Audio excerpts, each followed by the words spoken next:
And welcome back, everybody, to another episode of Tidal Flooding Talk, brought to you by the New Jersey Coastal Coalition in conjunction with our broadcast partners at Triax 57. We are fully in the midst of the holiday season. I did buy for a few people already. I'm feeling like I'm ahead of the curve, Palma. Now you have a big move going on, so I know that probably throws a wrench in the holiday Christmas buying there. But where are we on the Christmas buying? So it definitely changed how I normally operate, but I did start Christmas shopping in September. So Oh, yeah, okay. I'm like an extra early Christmas shopper, but I get really excited to like pick out gifts for people. So Okay. Okay. Wow, yeah. you're on top of the ball. That's My good. husband, on the other hand, is like, I will remind him like every week for like a month. Like, if you want to order anything, I would do it soon because, Right. then it won't get here on time. And then the week of Christmas, he's going out to the store. I get odd. Like I almost don't. I don't even want to buy anything after December 20th because I just feel like I failed for the season if I don't already have it in hand by then. I have been actually buying myself a couple of things on Black Friday weekend just because the deals are so good. Like I got a pair of sneakers from Under Armour that was nice, and I forget. I guess it'll come in the mail and I'll see. I'll let you guys know next week. I can't remember the other thing I had. Anyway, so we're in the holiday season, which means we're not in hurricane season. Official end of hurricane season was on November 30th here. And here to talk with us about hurricane season is Cassie Mora from the National Hurricane Center. She is our second National Hurricane Center guest we've had this year. Based in Miami, Florida, Cassie has been with the National Hurricane Center for a number of years already. And a bonus, she's from New Jersey, which is even better. And she says she comes back often, which is even better than that. So, Cassie, thanks for coming to Tidal Flooding Talk, and we hope you feel a little bit at home while you're chatting with us over the next half hour. Absolutely. Yeah. Thank you guys so much for having me. If there's anything I love to talk about, it's meteorology, hurricanes in New Jersey. So happy to Awesome. be here. Thankfully, we haven't had to talk too much about hurricanes in New Jersey this year. We had Hurricane Erin really churn up the waves here. We actually had our highest summertime tidal flooding on record for a number of locations at the South Jersey shore. But tell us just more about you. What's your role with the Hurricane Center? How long you've been with the Hurricane Center for, and what got you interested in weather? Yeah. So I've been at the Hurricane Center now for 6 hurricane seasons. I came on right at the beginning of hurricane season in 2020. That was fun. And my role here at the Hurricane Center is I'm a storm surge specialist. So very specifically, I only forecast the storm surge that hurricanes push on the shore. And what got me into meteorology, I'd say my origin story is pretty normal. I was a kid and it was Tropical Storm Ernesto actually in 2006 that ran over the Outer Banks. And instead of being terrified, I was absolutely fascinated and was obsessed with the tropics ever since then. And Hurricane Sandy pretty much solidified that I wanted to go into the National Weather Service and work somewhere like the National Hurricane Center. I thought that the forecasting was fascinating and I wanted to learn more. And that's how I ended up here. I keep saying we need to keep a record of this. Every time we ask somebody that has a career in weather, how did you become interested? I think 9 times out of 10, they knew when they were like a little kid. Like, this is something I'm interested in. Yeah. When she said pretty typical, everyone's probably like, I don't know any meteorologist. Is that typical? But when Cassie said it to me, I'm like, yeah, that checks out. Although I have to say, I've never heard anyone say they've been interested in weather due to Ernesto. It's a very random storm. That's a first for me. So you win that one. Is there anyone at the Hurricane Center who liked Ernesto? Anyone else? Is that pivotal in their careers? I wouldn't say that it was a canon event for anybody, but there are people here that remember it. It caused a lot of flooding in North Carolina. So there's some folks here that still remember that storm. And speaking of North Carolina, you went to school in North Carolina. You went to NC State, graduated from there in 2020, I believe. So graduated, I guess, during the peak of COVID there. What was that like, transitioning out of, college and getting into the workforce, during that time? That's a great question. It was very interesting. I was very lucky. I had what's called a Pathways internship, which is basically a NOAA internship that's like your foot in the door into the government. And I got that my junior year, so before COVID started. So I had already had my foot in the door, and I had been working with people at headquarters and talking to people here at the Hurricane Center, because the research I was doing was in the tropical area. So I knew what I wanted to do. So I was very lucky I had made some connections before COVID hit. And by the time COVID hit, I had already kind of solidified that I was going to be going from Pathways into the Hurricane Center. But it was an interesting time. Never walked, never got to graduate. Funny little story. NC State did have everyone back to come graduate a year later in August of 2021. And I remember asking my director, what are the odds I'm going to be able to walk at my graduation working here at the Hurricane Center? And he was like, very low for late August. And what ended up happening was Hurricane Ida made landfall. So I worked Hurricane Ida instead of going to my college graduation. Well, that leads me to my question. What is a typical work day like for someone in your position, a storm surge specialist? Obviously, there are peaks where I'm sure it's more intense for you.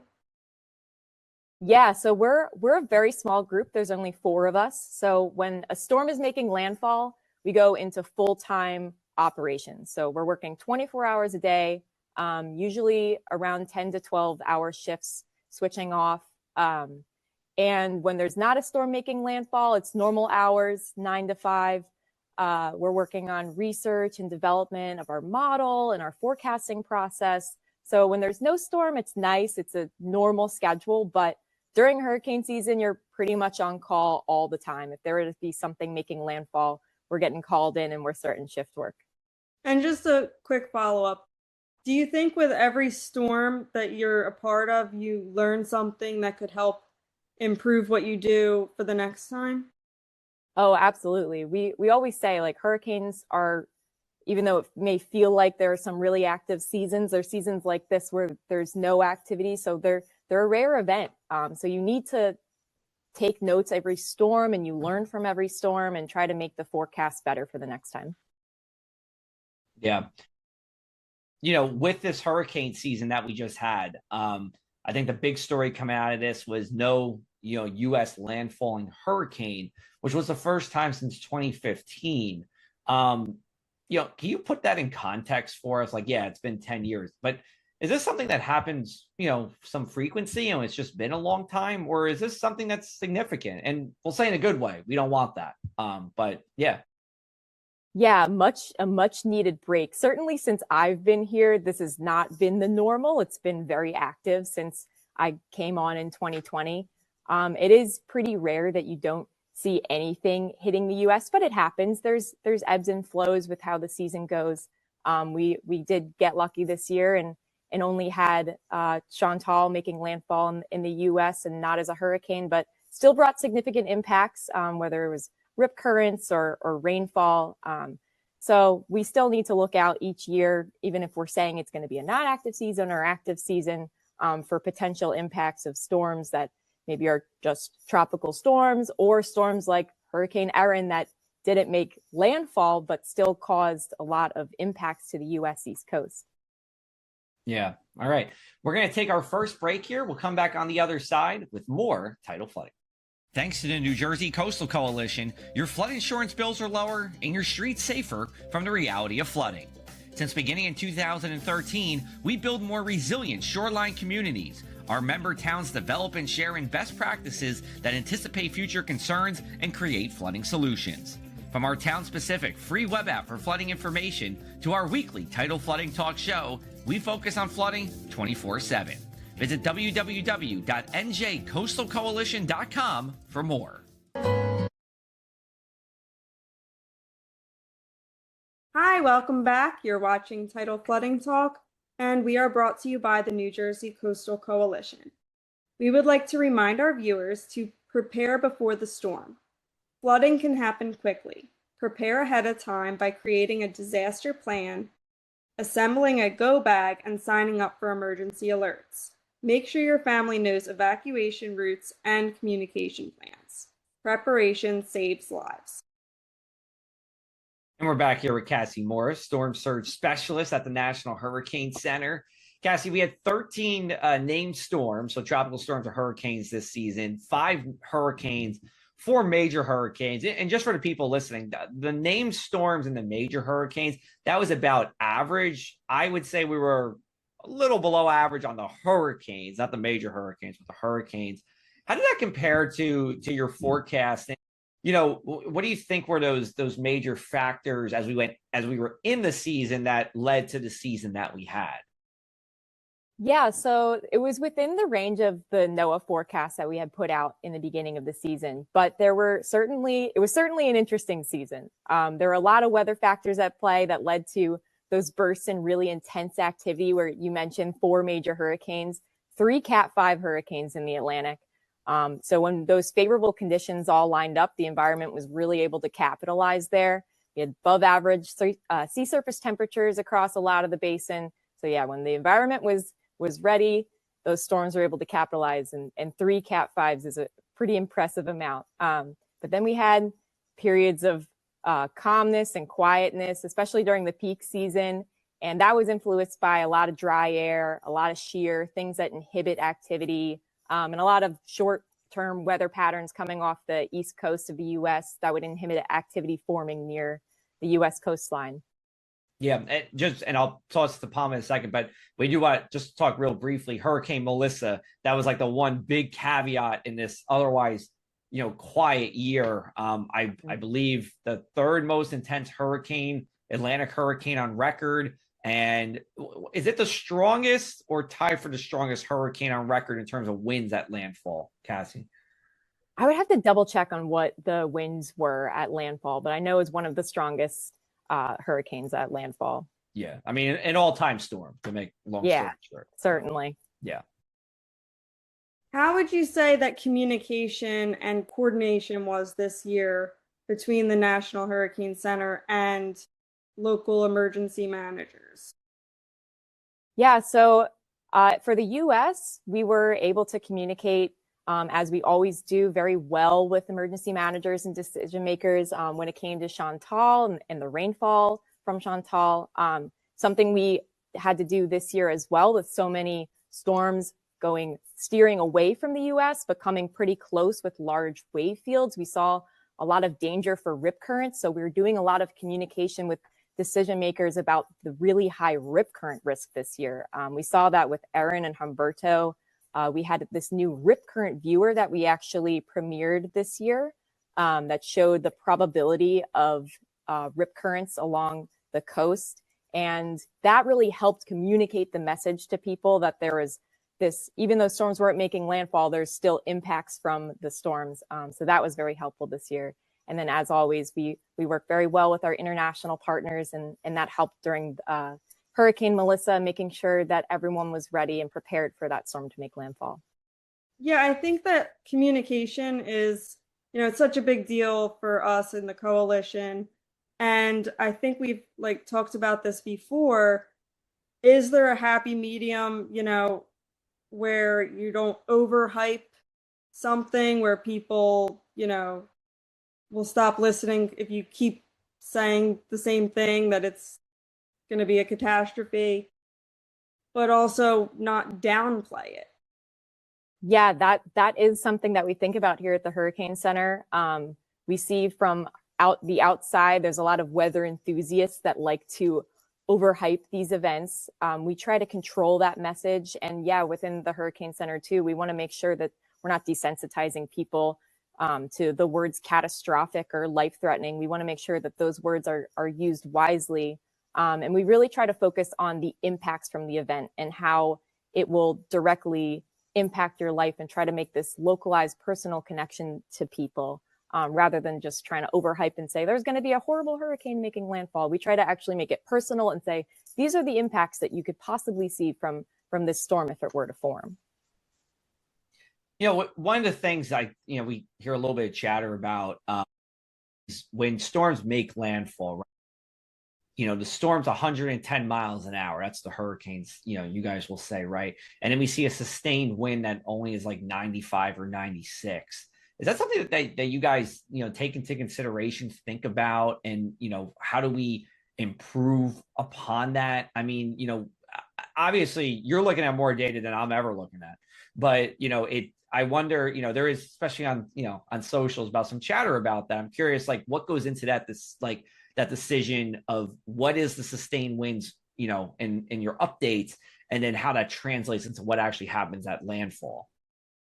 Yeah, so we're always trying to forecast for what the coastline, what people are at risk of seeing. We never want to under forecast and people not be prepared for what they could possibly see. So sometimes that means overshooting.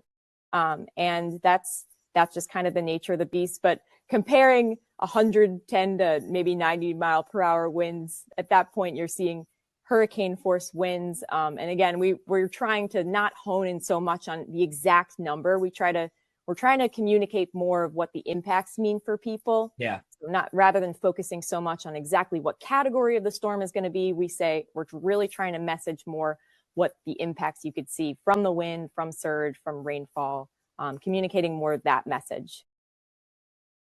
Yeah, I don't know if I have a question here, but just to add to that, we have had guests in the past, one in particular, very passionate about, the category 1, 2, 3, 4, 5 is not perfect. There's a lot that goes in between. So I think that's definitely something that. She's talking about Joe Bastardi, Cassie. Oh, goodness. Joe Bastardi, the most passionate man in weather, maybe. And he's from New Jersey, right? Yep. Yeah, from Summers Point. So we did have him on. He has his power and size index, for that. But, I think, and you probably would agree, like, especially since Sandy, the amount of impact messaging that the Hurricane Center has done has been like really, really good. Like it's like you said, it's about the impacts. It's not about, is it 110 miles an hour or 105 miles an hour? Because it's going to do its thing, right? I mean, at the end of the day, if it's going to impact you, it's going to impact you. That being said, as we go forward, right? I mean, there's so much talk about the cone. So two-part question for you. Can you explain to people what the cone is, right?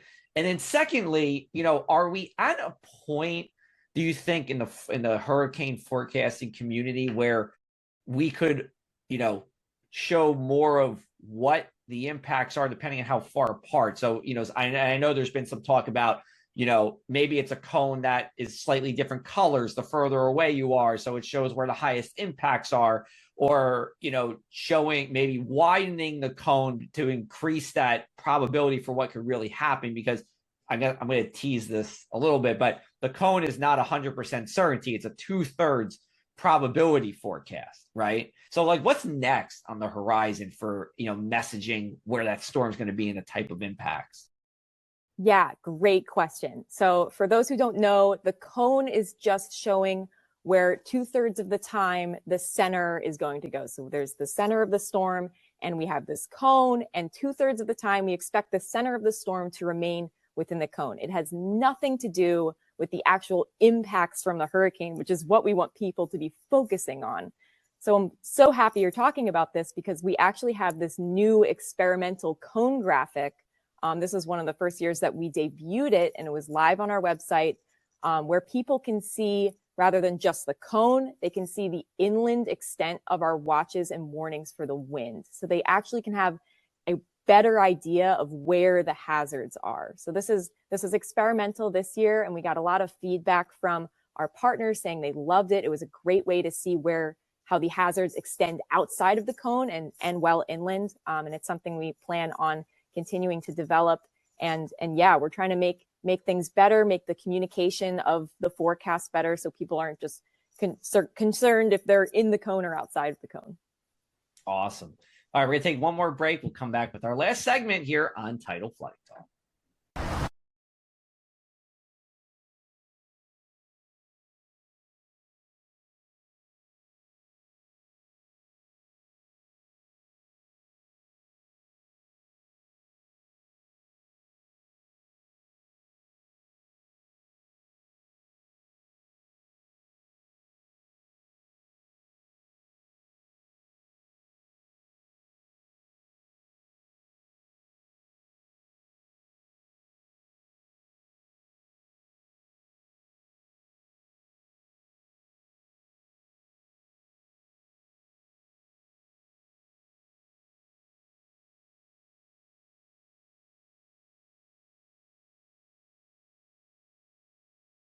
Welcome back to Tidal Flooding Talk. We're continuing our conversation about the 2025 hurricane season with Cassie Mora. Cassie, let me ask you this. So, Jersey girl, now living in South Florida.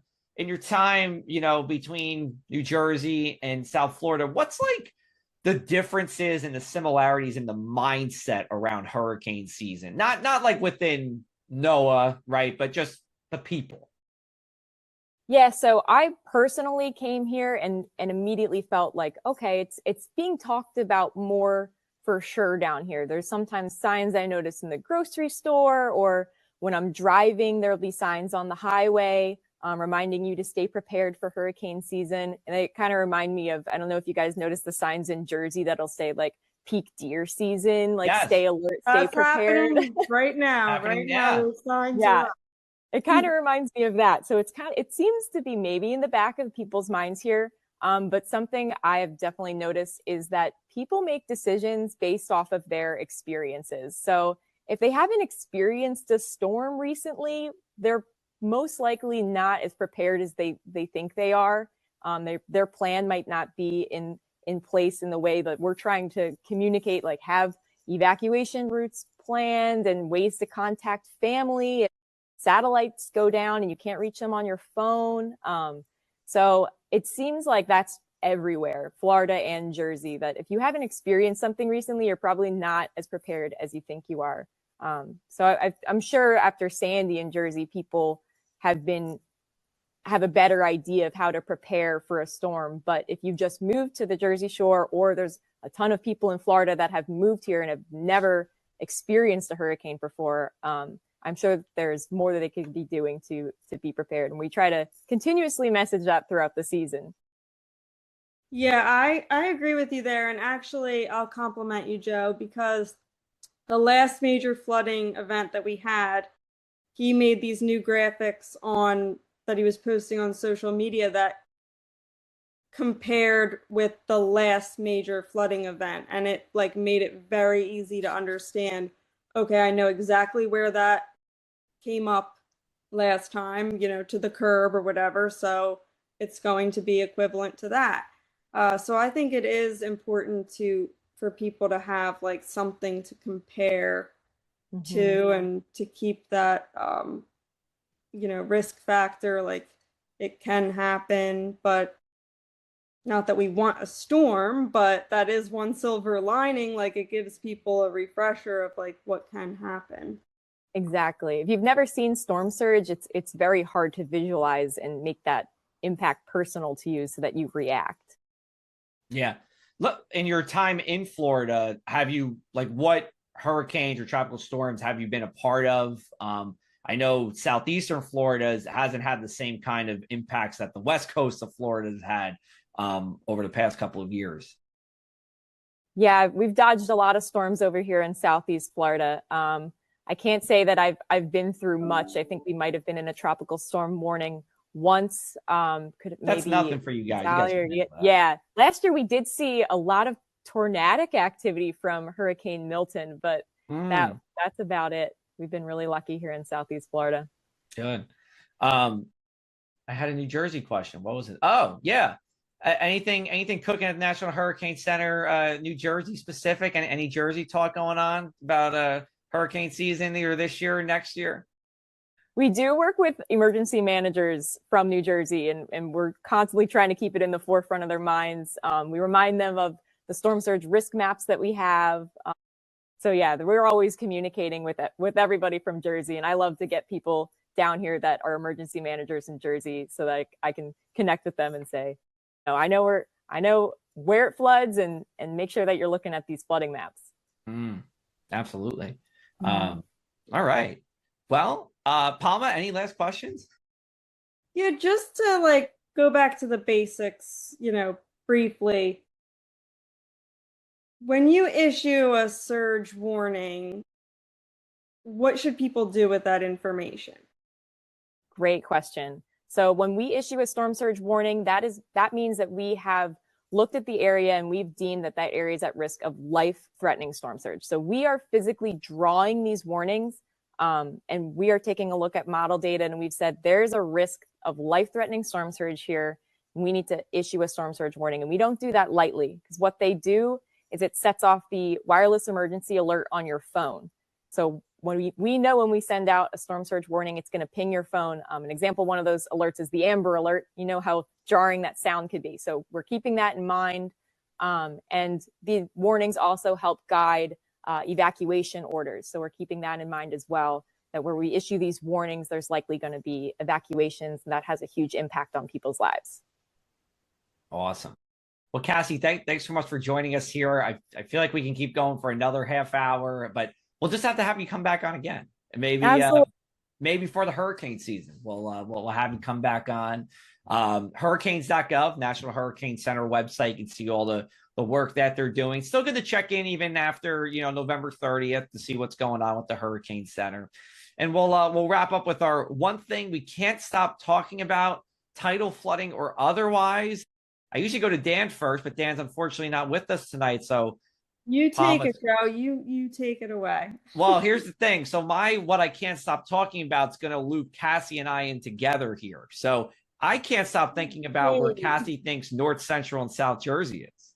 Oh no! I knew it was gonna be something. So let's see. I know for a fact Monmouth County is Central Jersey. There's just no other way to put it. That Monmouth County is Central Jersey. We can call anything north of Monmouth County and south of Monmouth County that's North Jersey and South Jersey. But okay, wait. So I need a little more detail on this then. So you're saying Mercer County and Middlesex County and Hunterdon County then, or Central Jersey? I guess they can be classified as Central Jersey. Okay. If you can, Tom's River South Jersey in your book?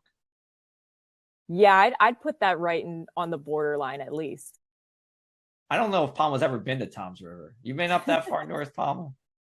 I mean, I'm sure I have. But I don't remember anything like that would make me say if it's central or. But I don't know. Okay. It's hard. You got to look for where there's more Eagles fans. Once you start getting into Eagles fan territory, that's just South Jersey. You know what? I think I agree with that take, Joe. I think that's where, because I've thought about this. I don't know where South Jersey starts or North Central, but that I can get with that. That makes sense to me. Palma's a Atlantic City, Margate, Egg Harbor Township person, so she's firmly within that scope. I don't know. I think Tom's River, Central Jersey, Cassie.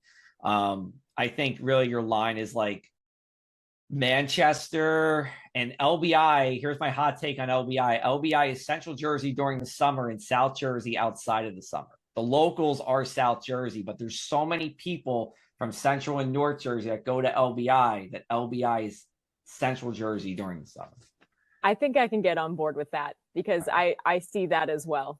Right. Just make sure you write that in the hurricane briefings, for the next time something comes to New Jersey, make sure you know when LBI is, or what time of year it is, in relation to LBI. Anyway, Palma, did you want to go with your one thing, or are we good on the Central South?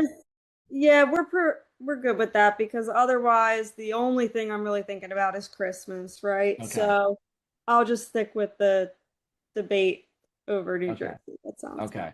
Yeah, that might be our holiday episode. We might do a full North, South, Central Jersey divide with Dan, Palma, and I. We'll see what happens. That's hilarious. Anyway, Cassie, thanks again for being on. We really appreciate it. We're going to hopefully chat again in future. And we'll talk to everybody next Tuesday on Tidal Flooding Talk. We're going to have Dave Jones and Ellen Prager from GeoCollaborate. GeoCollaborate is our partner for our new emergency flooding weather web app. We call it WEMA for short. So we're going to chat with them all about it. For Palma Shiles, Cassie Mora, I'm Joe Martucci. We'll be back with you next week on Tidal Flooding.